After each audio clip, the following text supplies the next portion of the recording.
Hello students, welcome you all in today's class. I am Amita, lecturer biology, Government Senior Secondary School, Mahindraganj Rajpura, district Patiala.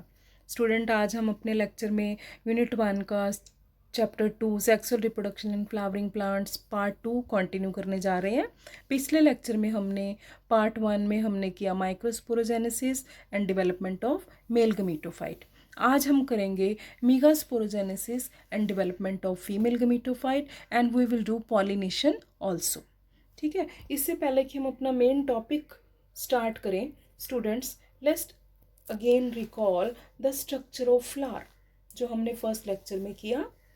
ठीक है, I hope कि आपको अच्छी तरह से लर्न हो गया होगा. सो उसमें हमने मेल रिप्रोडक्टिव पार्ट किया जिसमें एंथस थे. एंथस के अंदर पॉलन ग्रेन्स थे. पॉलन ग्रेन्स में मेल गैमीट्स बनते हैं. मेल गैमीट्स जब डेवलप होते हैं तो इसीलिए पॉलन ग्रेन को तब क्या कहते हैं, डेवलपमेंट ऑफ मेल गैमीटोफाइट. आज हम क्या करेंगे, फीमेल रिप्रोडक्टिव पार्ट को डिस्कस करेंगे. दैट इज कॉल्ड पिस्टल और carpel. It is collectively called gynoecium. Carpel के अंदर मेगास्पोरेंजियम. ओव्यूल का स्ट्रक्चर करेंगे हम. ओव्यूल के अंदर एम्ब्रियोसैक की डेवलपमेंट कैसे होती है, एम्ब्रियोसैक का क्या स्ट्रक्चर है, वो भी हम डिटेल में करेंगे.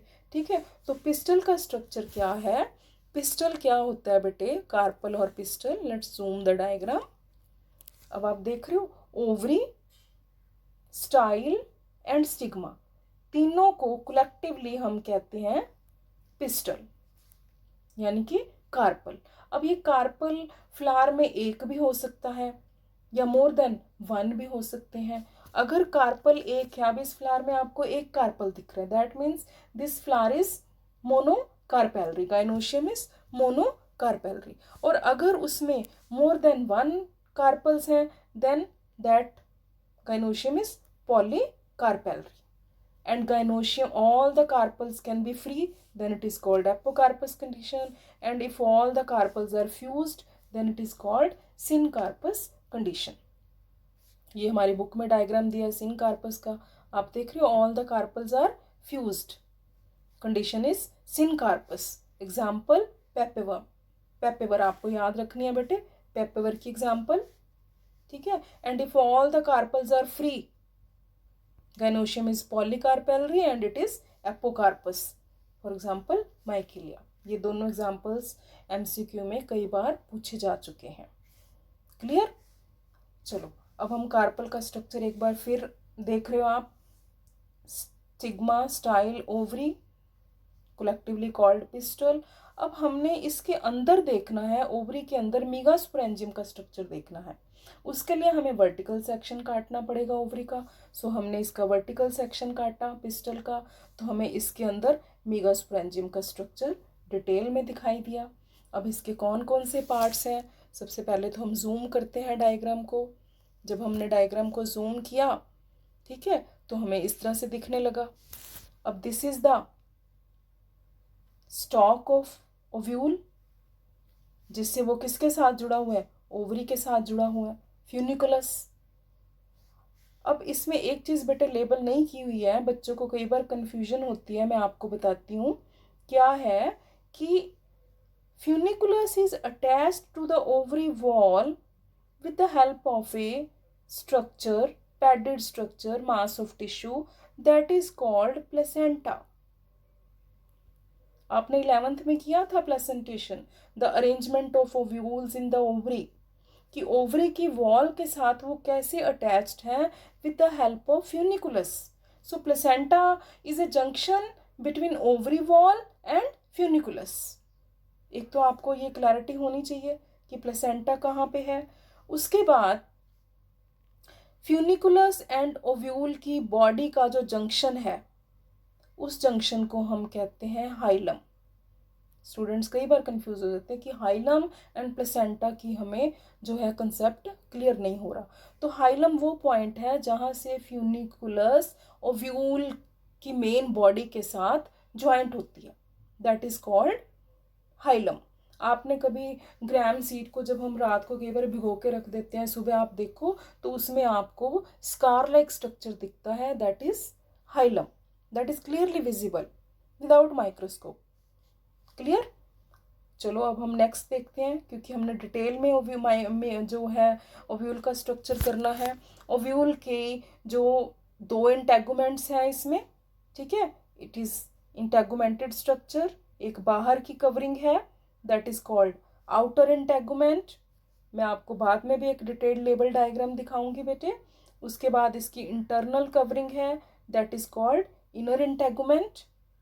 इंटेगुमेंट्स के अंदर एक मास ऑफ पैरेन्काइमेटस सेल्स है, that is called nucellus. Nucellus के अंदर जो है एम्ब्रियो सैक की डेवलपमेंट होती है, this is the embryo sac. Clear.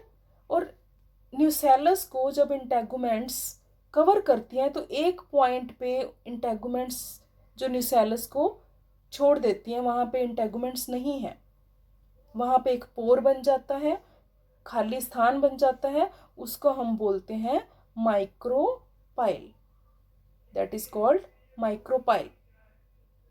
Clear. तो चलो अब दोबारा लेबलिंग करें इसकी। This is funiculus, this is outer integument. आप भी साथ साथ अपनी कॉपी पे ड्रॉ करो। Outer integument, this is inner integument,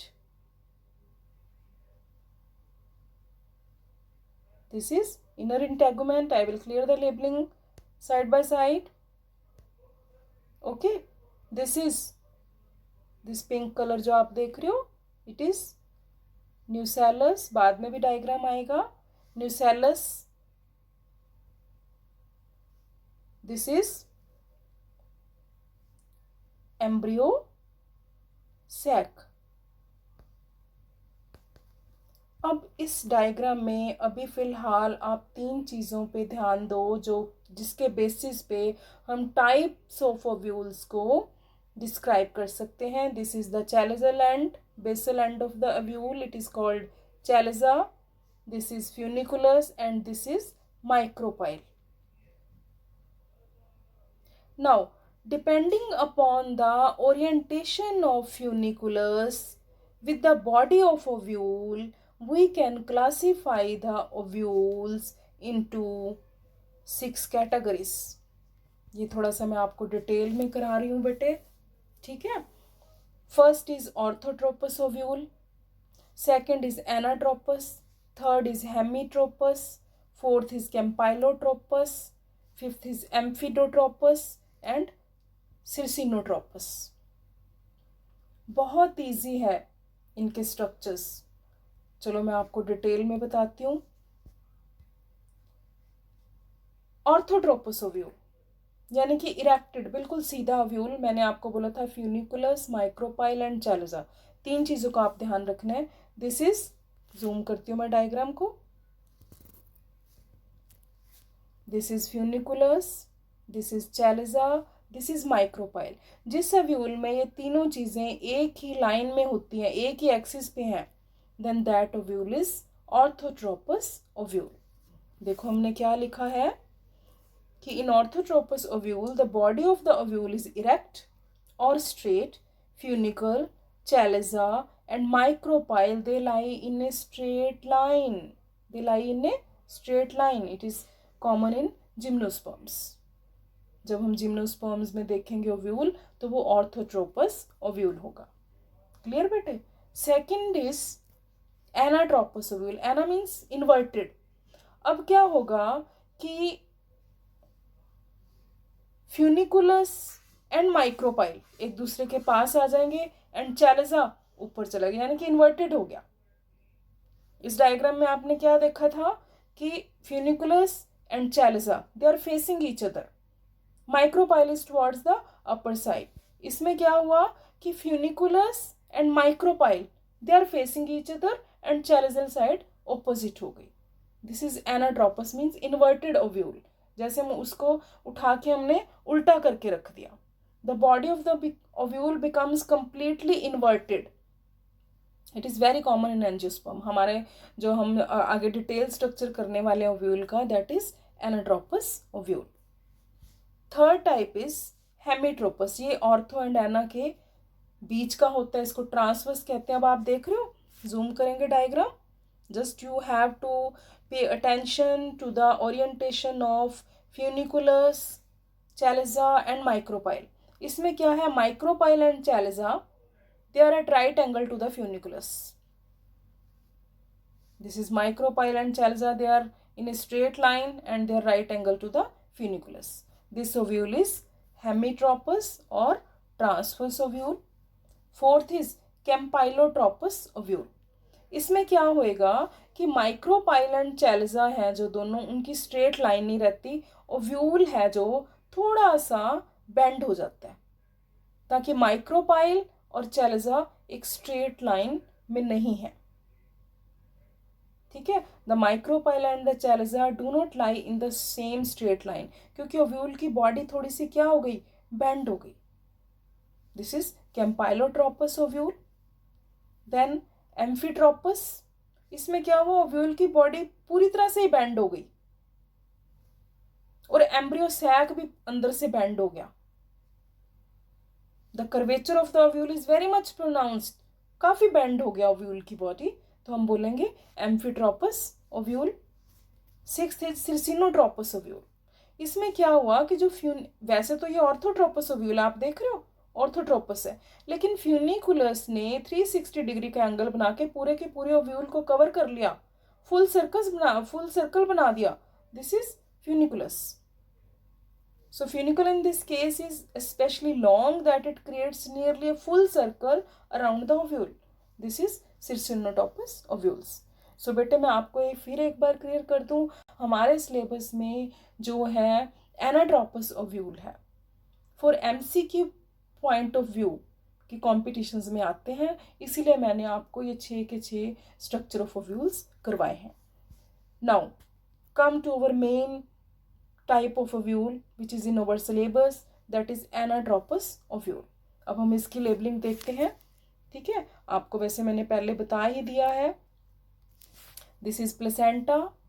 this is swollen portion on the ovary to which funiculus is attached.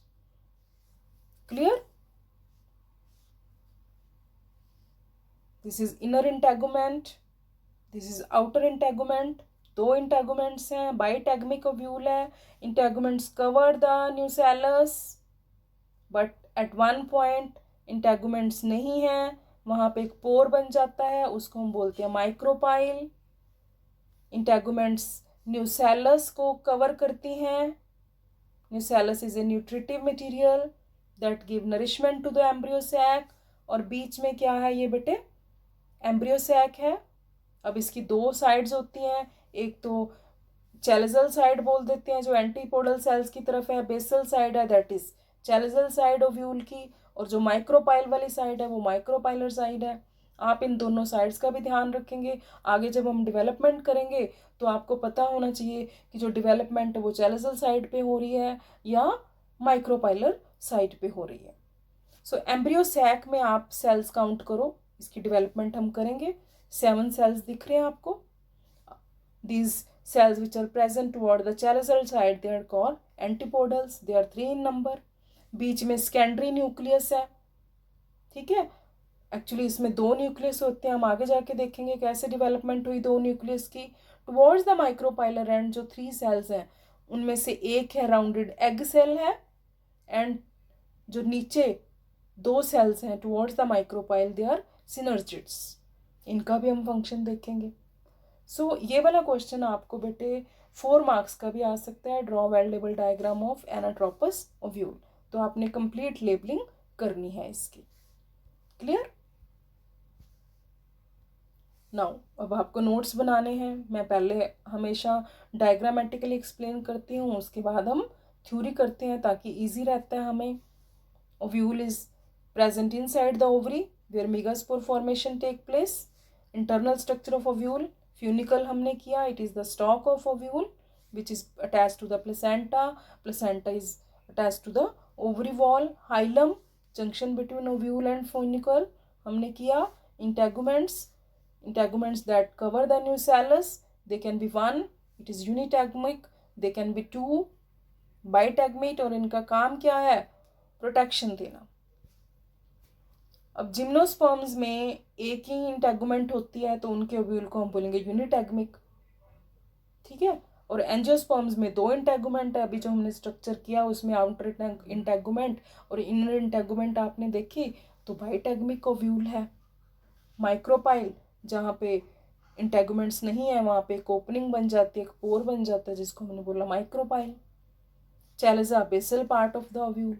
Nucellus nutritive tissue enclosed in the integuments which give food to the developing embryo. Embryo sac जिसको हम female gametophyte भी कहते हैं, इसकी development हम करेंगे। Now ये सी ovules देखो आप, ये जिम्नोस्पर्म का ओव्यूल है, ये एंजियोस्पर्म का ओव्यूल है। जिम्नोस्पर्म में कोई ओवरी नहीं होती, हमें पता ही है, नेकेड सीड्स होते हैं, ठीक है, नो ओवरी। तो इसमें क्या होगा,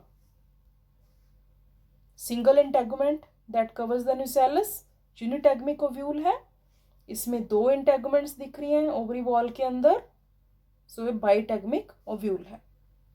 this is for your extra knowledge कि जिम्नोस्पर्म के ओव्यूल में एक इंटेगुमेंट है, एंजियोस्पर्म के ओव्यूल में दो इंटेगुमेंट हैं, और एक तो इसमें ओवरी वॉल नहीं होती, इसीलिए ओव्यूल्स जब सीड्स में डेवलप करते हैं तो seeds are naked.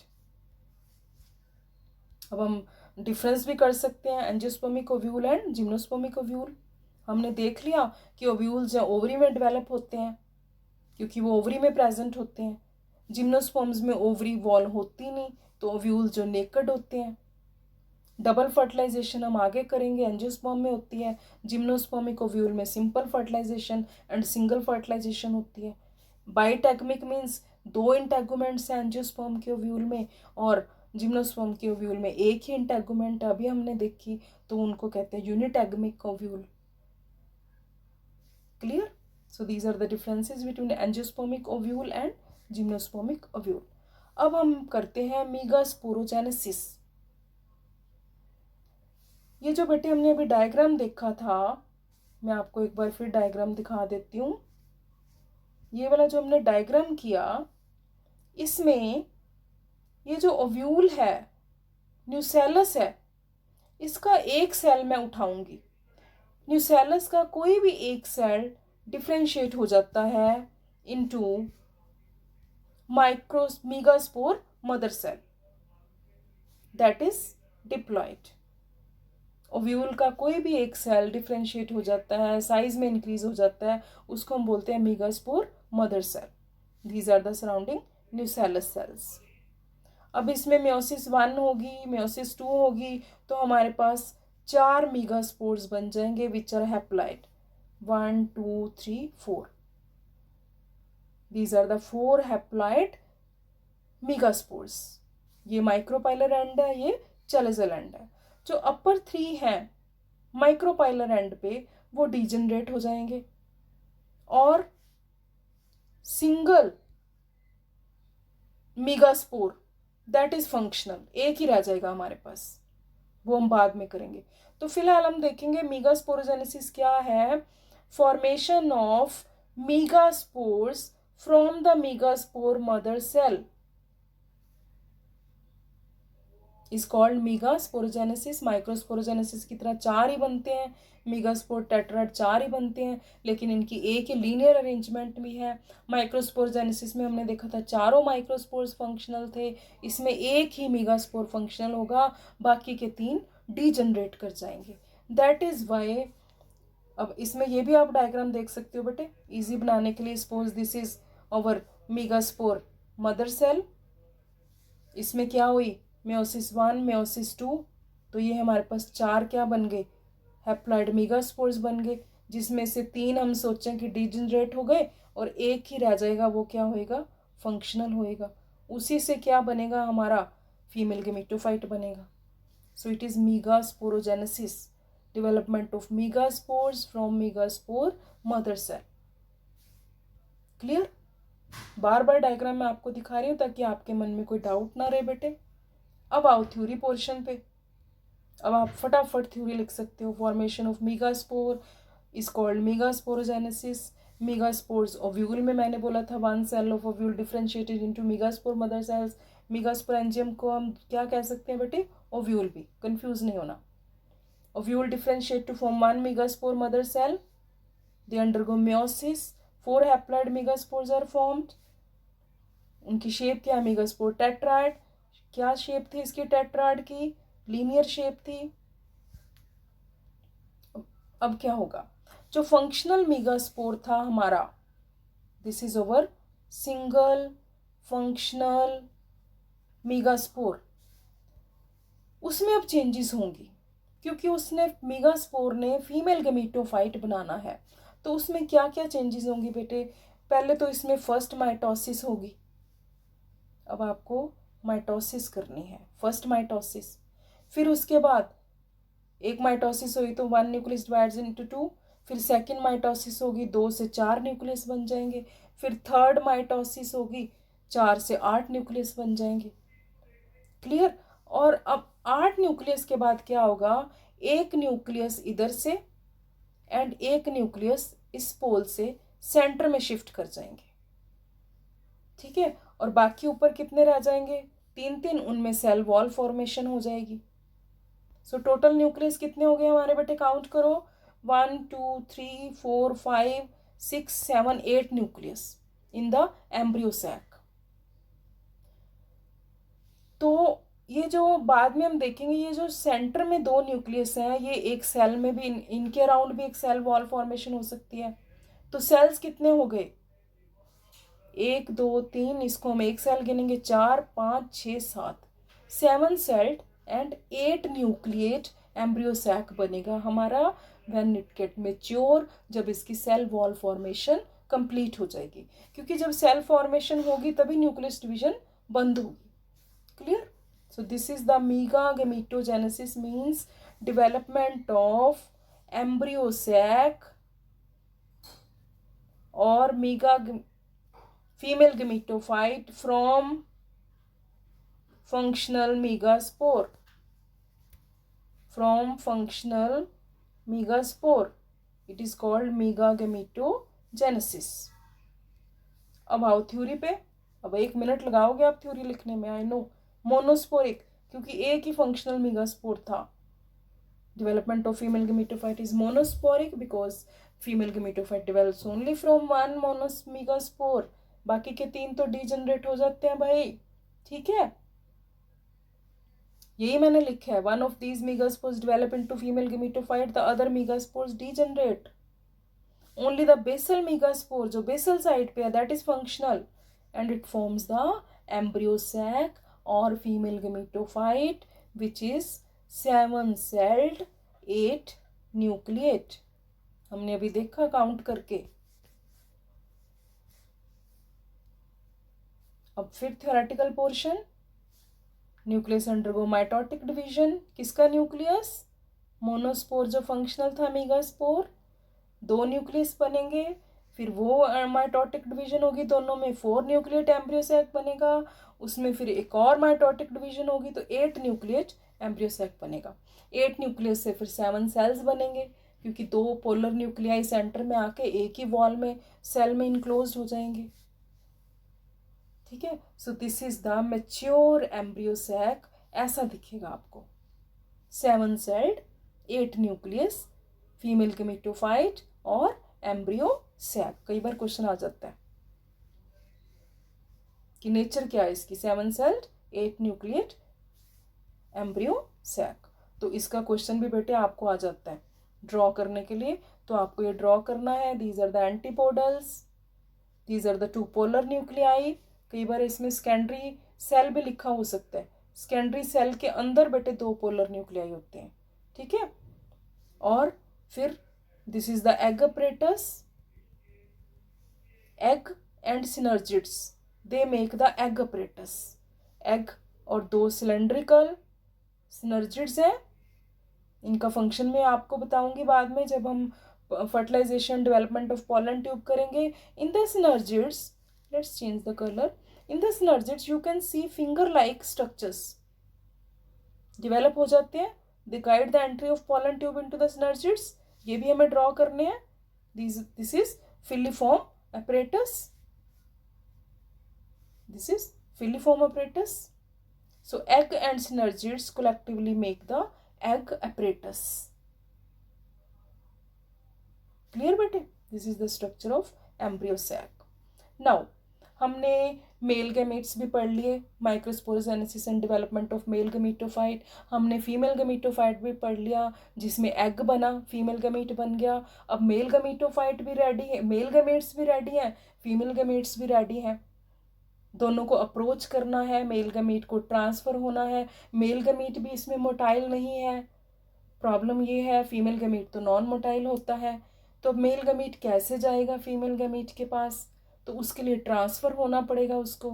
So transfer of pollen grains from the anther to the stigma of ovary is called pollination. अब हम इसको डिटेल में करेंगे, ठीक है? So pollination is the transfer of pollen from anther to stigma. Anther से pollens गिरे, stigma के ऊपर लैंड कर गए, this is called pollination. Pollination बेटे दो टाइप्स की होती है, self pollination and cross pollination. अगर एंथर से पॉलन ग्रेन्स अपने ही फ्लावर के स्टिग्मा के ऊपर गिर रहे हैं, then it is self pollination. अगर एक फ्लावर के पॉलन्स दूसरे फ्लावर की ओवरी के स्टिग्मा के ऊपर जा रहे हैं, चाहे विंड लेके जाए चाहे इंसेक्ट लेके जाए, हम एजेंट्स करेंगे, then it is called cross pollination. So pollination is basically of two types, self pollination and cross pollination. Based on the source of pollen, कि पोलन कहाँ से आ रहा है पॉलिनेशन के लिए, तो हम पॉलिनेशन को फर्दर डिवाइड कर सकते हैं ऑटोगैमी। ऑटोगैमी मीन्स कि एक फ्लावर है, उसका पोलन अपने ही फ्लावर की ओवरी के स्टिग्मा के ऊपर जा रहा है, जैसे हमने सेल्फ पॉलिनेशन में पीछे किया, दैट इज ऑटोगैमी। दूसरा केस क्या हो सकता है, जैटिनोगैमी, कि pollen from the stamen to the stigma of another flower on the same plant. ये आपको ध्यान में रखना है। हम कोई भी प्लांट देखते हैं तो उसमें एक फ्लावर तो नहीं होता ना, उसमें बहुत सारे फ्लावर्स ग्रो कर सकते हैं। तो एक फ्लावर के एंथर से पॉलन गिरा तो वो दूसरे फ्लावर के स्टिग्मा के ऊपर चला गया जो उसकी बाजू में फ्लावर ग्रो कर रहा था, तो तब हम क्या कहेंगे, जैटिनोगैमी। जेनेटिकली तो दोनों फ्लावर सेम है, पॉलन्स में कोई उनके जेनेटिक्स में कोई डिफरेंस नहीं है, लेकिन फ्लावर की पोजीशन फर्क हो गई, ठीक है। जीनोगैमी, इसमें क्या होगा, इसमें क्या होगा कि transfer of pollen from the stamen to the stigma of another flower but on different plant. Plant ही डिफरेंट है, दो प्लांट्स बाजू बाजू में ग्रो कर रहे थे डिफरेंट, तो एक प्लांट का पॉलन ग्रेन एंथर से उड़ा और उड़ के दूसरे प्लांट के फ्लावर के स्टिग्मा के ऊपर लैंड कर गया, दैट इज क्रॉस पॉलिनेशन, क्योंकि प्लांट्स दोनों जेनेटिकली डिफरेंट थे। चलो अब इससे समझते हैं और क्लैरिटी हो जाएगी, ठीक है। Suppose this is over plant number 1, this is over plant number 2। अब क्या हुआ, इस फ्लावर के स्टेमन्स अपने ही फ्लावर के स्टिग्मा के ऊपर लैंड कर गए, तो क्या है, सेल्फ पॉलिनेशन। अब इसके ऊपर प्लांट के ऊपर कितने फ्लावर्स हैं, एक ये भी फ्लावर है, एक दूसरा फ्लावर ये भी है, तीसरा फ्लावर ये भी है। अब इसके एंथर फ्लावर नंबर 2 के स्टिग्मा के ऊपर चले गए, अब क्या कहेंगे हम इसको, क्रॉस तो नहीं कहेंगे, ट्रू क्रॉस तो नहीं है क्योंकि जेनेटिकली फ्लावर सेम है, तो हम इसको क्या कहेंगे, जैटिनोगैमी है, कि same flower on the plant. Clear. अब क्रॉस कैसे है, अब ये प्लांट नंबर मैंने बोला था, this is plant number 2, this is plant number 1, तो इसके पॉलन्स दूसरे फ्लावर के स्टिग्मा के ऊपर लैंड करें, it is cross pollination. So diagram बेटे एक बार आप फिर ध्यान से देखना, ठीक है। अगर कोई डाउट हो तो बाद में वीडियो पॉज करके देखना। अब फ्लावर भी दो टाइप्स के होते हैं, क्योंकि हम फ्लावर की बात कर रहे हैं, पॉलिनेशन की बात कर रहे हैं, तो एक कैस्मोगैमस फ्लावर होते हैं, एक क्लिस्टोगैमस फ्लावर होते हैं। कैस्मो मीन्स फ्लावर्स आर ओपन, उनके जो एंथर्स हैं वो ओपन है, और ओवरी का जो स्टिग्मा है वो भी ओपन है। एंथर से पॉलन ग्रेन्स गिरेंगे तो ऑटोमेटिकली जो स्टिग्मा है वो भी साथ में या ओपन है, वो रिसीव कर लेगा उनको। क्लिस्टोगैमस में क्या, फ्लावर पूरी तरह से बंद है, ना हमें एंथर दिख रहा है, ना हमें ओवरी दिख रही है, ना हमें स्टाइल दिख रहा है, तो अंदर ही अंदर पॉलन ग्रेन्स गिरेंगे और स्टिग्मा के ऊपर लैंड करेंगे, हमें दिखाई भी नहीं देगा क्योंकि फ्लावर क्लोज्ड है। तो उसमें तो फिर क्या होगा बेटे, सेल्फ पॉलिनेशन ही हो सकती है। कैस्मोगैमस में सेल्फ भी हो सकती है, कोई दूसरे फ्लावर का पॉलन भी आके लैंड कर सकता है, क्रॉस भी हो सकती है. सो कैस्मोगैमस फ्लावर एंड क्लिस्टोगैमस फ्लावर, ये आपको डेफिनेशंस लर्न करनी है. मैं आपको रिटर्न में भी नोट्स दे देती हूँ. These open at maturity and expose their stigma and stamens, खुले होते हैं फ्लावर ये. Cleistogamous which do not open at all, mature हो भी जाएंगे तो भी क्लोज्ड रहेंगे. इनमें सेल्फ भी हो सकती है, क्रॉस भी हो सकती है. क्लिस्टोगैमस में तो सिर्फ कौन सी हो सकती है, क्योंकि क्लोज्ड है तो सेल्फ पॉलिनेशन ही होएगी. अब पॉलिनेशन होएगी कैसे? पॉलन ग्रेन्स भी नॉन मोटाइल है, फीमेल गैमीट भी नॉन मोटाइल है, तो एजेंट्स चाहिए हमें. कौन कौन से एजेंट? विंड से उड़ सकते हैं, वाटर से, जो एक्वाटिक फ्लावर्स हैं उनमें से वाटर पॉलन ग्रेन्स को लेके जा सकता है. इंसेक्ट्स फ्लावर्स का नेक्टर जो एब्जॉर्ब करने आते हैं, है ना, तो उनकी फ्रेगरेंस भी उनको अच्छी लगती है, वो भी पॉलन ग्रेन्स लेके जाएंगे. कुछ एनिमल्स भी पॉलन ग्रेन्स को ट्रांसफ़र करते हैं.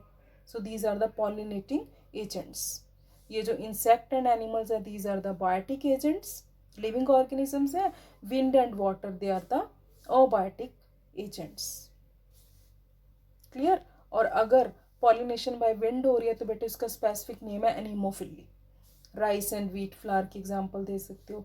वाटर से हो रही है तो हाइड्रोफिली, वेलिस्नेरिया, हम डिटेल में करेंगे. वेलिस्नेरिया एक्वाटिक प्लांट है, उसमें कैसे होती है 11th में हमने देखा था. इवन फर्स्ट चैप्टर में भी हमने देखा. ब्रायोफाइट्स एंड ट्रिडोफाइट्स में भी वाटर से ही पॉलिनेशन होती है, ट्रांसफर ऑफ गैमीट्स. ठीक है. इंसेक्ट से अगर होती है तो एंटोमोफिली कहते हैं उसको, फॉर एग्जांपल रोज. एनिमल्स से होती है तो जूफिली कहते हैं, अगर एनिमल्स पॉलिनेशन करते हैं. फॉर एग्जांपल बाय बैट्स, अगर बैट्स करती हैं तो उसको हम कहते हैं कायरोप्टेरोफिली. एग्जांपल एडेंजोनिया ट्री की दे सकते हैं हम. So these are the pollinating agents, and depending upon the pollinating agents, the pollination is classified into various categories. अब एनीमोफिलस फ्लावर्स. एनीमो बेटे कौन सी pollination? Yes, pollination by wind. वो जो फ्लावर्स विंड से पॉलिनेट होते हैं उनके करेक्टर्स क्या होंगे? क्योंकि हवा से ही होना है तो उनके पॉलन ग्रेन्स लाइट होने चाहिए. अगर हैवी होंगे तो हवा से उड़ नहीं पाएंगे. नॉन स्टिकी होने चाहिए. ऐसा नहीं है कि उड़ते उड़ते कोई लीफ से टच हो गए तो वहीं पे स्टिक कर जाए. स्टिकी बिल्कुल नहीं होने चाहिए. स्टेमन्स खुले होने चाहिए, ताई हवा से जो है स्टेमन्स अगर एक्सपोज्ड होंगे तो हवा से वो इजीली जो है बाहर को उड़ेंगे. स्टिग्मा भी लार्ज होना चाहिए, फैदरी होना चाहिए, ताकि स्टेमन्स उसको ग्रैस्प कर सके.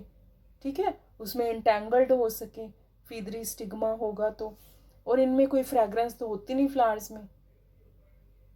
और most common method of pollination is anemophily in nature.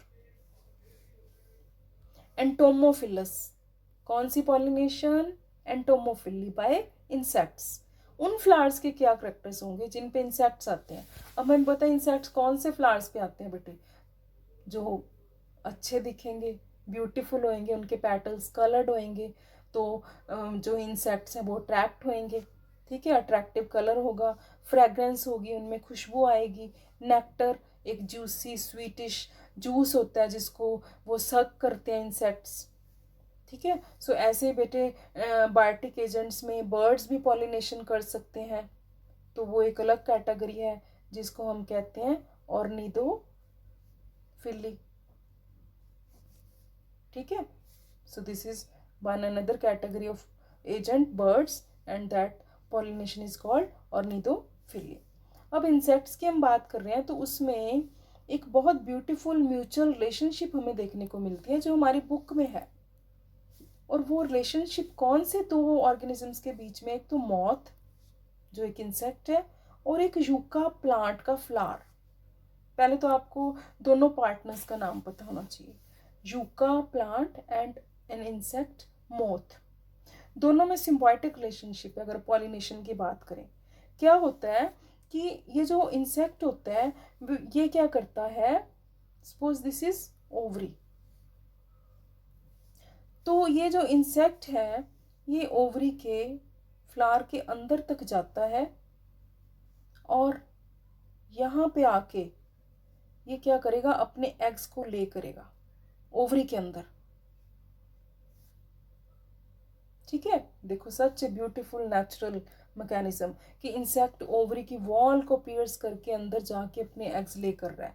और जब वो अंदर जाएगा तो ऑटोमेटिकली वो एक फ्लावर से दूसरे फ्लावर में भी, पहले भी किसी फ्लावर में गया होगा तो पॉलन ग्रेन्स भी साथ लेके जाएगा।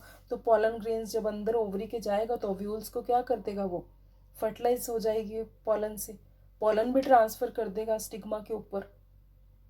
तो स्टिग्मा को क्या मिला, पॉलन्स मिल गए। अब इस इंसेक्ट को क्या मिला अंदर एग लेकर के, जब इन एग्स में से लार्वा निकलेंगे, आप ये देख रहे हो, तो ये क्या करेंगे, उसके जो ओव्यूल्स हैं तब तक वो सीड्स में कन्वर्ट हो चुके होंगे, फ्रूट बन चुका होगा, तो वो सीड्स को खाते हैं लार्वा, ग्रो कर जाते हैं और फिर ओवरी की वॉल को दोबारा फ्रूट वॉल को पियर्स करके बाहर निकल आते हैं। सो यूका प्लांट को भी मौत चाहिए क्योंकि उसको पॉलिनेशन करनी है, उसको फ्रूट बनाना है। और यूका मोथ को भी ओवरी की चाहिए क्योंकि उसको वहाँ पे छुपा के अपने एग्स रखने हैं। तो इनकी क्या है, सिम्बायोटिक रिलेशनशिप है। ठीक है, सो बेटे मैंने आपको बर्ड्स की पॉलिनेशन भी बता दी है कि pollination by birds is called ornithophily, याद रखना है आपको। क्लियर। अब है hydrophily, pollination by water. Aquatic plants हैं जितने भी, some of the aquatic plants, not all, तो उनमें तो पानी ही, वाटर ही पॉलिनेशन करेगा। अब इसमें ब्रायोफाइट्स और एल्गा हमने +1 में किया हुआ है। ठीक है, कि उनमें तो water is the medium for transfer of gametes. आज हम स्पेसिफिकली वेलिस्नेरिया की करते हैं जो कंप्लीटली वाटर के अंदर प्लांट ग्रो करता है। इसमें मेल फ्लावर प्लांट अलग है, फीमेल प्लांट अलग है। जो फीमेल फ्लावर है वो बहुत लंबे स्टॉक के साथ ग्रो करके पानी की सरफेस के ऊपर आ जाते हैं, और जो मेल फ्लावर्स हैं वो छोटे हैं, वो तो नीचे ही रह जाते हैं पानी में। These are the male flowers. अब ये कैसे पहुंचेंगे इस तक सरफेस पे, क्या होगा कि ये ब्रेक हो जाएंगे स्टेमन्स और ऊपर आके सरफेस पे फ्लोट करने लग जाएंगे। फ्लोट करते करते स्टिग्मा के ऊपर आके इसको पॉलिनेट कर देंगे। फर्टिलाइजेशन की आगे हम पढ़ेंगे कैसे होती है, पॉलिनेशन हो जाएगी। सो this is the case of Vallisneria. Clear. So students, this is all about our today's lecture. ठीक है, आज हमने क्या क्या किया, मेगास्पोरोजेनेसिस की, डेवलपमेंट ऑफ फीमेल गेमेटोफाइट किया, एंड पॉलिनेशन।